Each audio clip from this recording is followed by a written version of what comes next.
নলবাৰী জিলা সাহিত্য সভাৰ দ্বিবাৰ্ষিক অধিৱেশনৰ সফল সামৰণি কেইবাগৰাকীও সাহিত্যিক উপস্থিত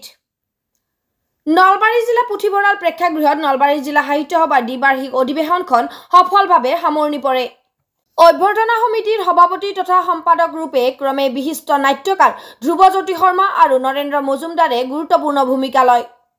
আজিৰ সভাৰ আৰম্ভণিতে অসম সাহিত্য সভাৰ পতাকা উত্তোলন কৰে নলবাৰী জিলা সাহিত্য সভাৰ বিদায়ী সভাপতি ডক্টৰ লীনা ডেকাই পৰ্যায়ক্ৰমে শহীদ তৰ্পণ ৰঘুনাথ চৌধুৰী ত্ৰৈলোক্যনাথ গোস্বামীৰ প্ৰতিকৃতিত মাল্যাৰ্পণ আৰু জিলা সাহিত্য সভাৰ প্ৰাক্তন সভাপতি সম্পাদক তথা সমাজ জীৱনৰ মহিয়ান কৰা সাহিত্য সেৱকক শ্ৰদ্ধাঞ্জলি তৰ্পণ তথা সৰ্বজন মংগলাৰ্থে বন্তি প্ৰজ্বলন কৰা হয় মুকলি সভাত সভাপতিত্ব কৰে নলবাৰী জিলা সাহিত্য সভাৰ বিদায়ী সভাপতি ডক্টৰ লীনা ডেকাই এই সভাতে নলবাৰী জিলা সাহিত্য সভাৰ নৱনিৰ্বাচিত সভাপতি ডক্টৰ বীৰেন্দ্ৰ কুমাৰ চক্ৰৱৰ্তীক দায়িত্ব অৰ্পণ কৰে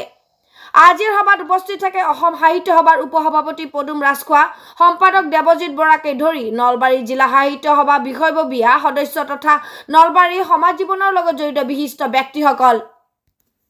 আজিৰ অনুষ্ঠানত বিশিষ্ট সাহিত্যিক সমালোচক গৱেষক শৈলেন ভৰালীক নলবাৰী ৰত্ন সন্মান প্ৰদান কৰা হয় বিশিষ্ট সাহিত্যিক কনক চন্দ্ৰ শৰ্মা আৰু পৰাগ কুমাৰ ভট্টাচাৰ্যকো বিশেষভাৱে সন্মান প্ৰদান কৰা হয়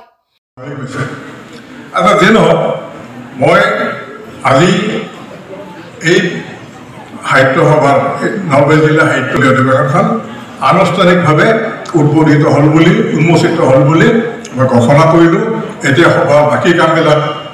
নিয়াৰিকৈ চলি যাব আজি আপোনালোকে এটা কথা মানুহ চেষ্টা কৰক কিন্তু ইমান এটেণ্টিভলি ইমান কাৰণে মই বেছি কথা নকওঁ মোৰ ভাষণ ইয়াতেই সামৰিছোঁ আজি সভা উদ্বোধিত হ'ল এতিয়া সভাৰ বাকী কাম চলিব ধন্যবাদ এখন ঐতিহ্যমণ্ডিত ঠাই সংস্কৃত শিক্ষাৰ কেন্দ্ৰ হিচাপে প্ৰাণকেন্দ্ৰ হিচাপে নলবাৰী অতীজৰ পৰা বিখ্যাত হৈ আহিছে নলবাৰীয়ে জন্ম দিছে বহুতো বিদ্বান লোকক বহুতো সংস্কৃত পণ্ডিতৰ বহুতো কবি সাহিত্যিক সমালোচকৰ নলবাৰীৰ পৰা ওলাইছিল মহামহোপাধ্যায় ধীৰেশ্বৰাচাৰ্য আচাৰ্য মনোৰঞ্জন শাস্ত্ৰীৰ নিচিনা সুপ্ৰসিদ্ধ সংস্কৃত পণ্ডিত নলবাৰীৰ পৰাই ওলাইছিল বিচক্ষণ সাহিত্য সমালোচক শ্ৰী ত্ৰৈলোক্যনাথ গোস্বামী নলবাৰীৰ পৰাই ওলাইছিল অসমৰ এগৰাকী মননশীল বুদ্ধিদীপ্ত কবি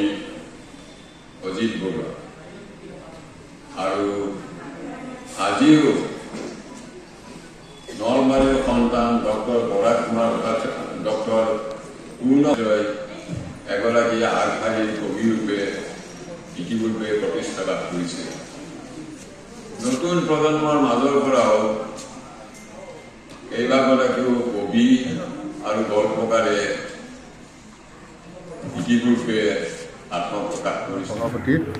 লীনা ডেকাৰ সভাপতিত্বত এই অধিৱেশন অনুষ্ঠিত হৈছে এই অধিৱেশনত বিশিষ্ট অতিথি হিচাপে অংশগ্ৰহণ কৰিছে অসম সাহিত্য সভাৰ উপসভাপতি পদুম ৰাজখোৱা ডাঙৰীয়া আৰু সম্পাদক দেৱজিৎ বৰা ডাঙৰীয়া আৰু লগতে ইয়াত তিনিটা বঁটা প্ৰদান কৰা হৈছে এই নলবাৰী ৰত্ন বঁটা প্ৰদান কৰা হৈছে নলবাৰী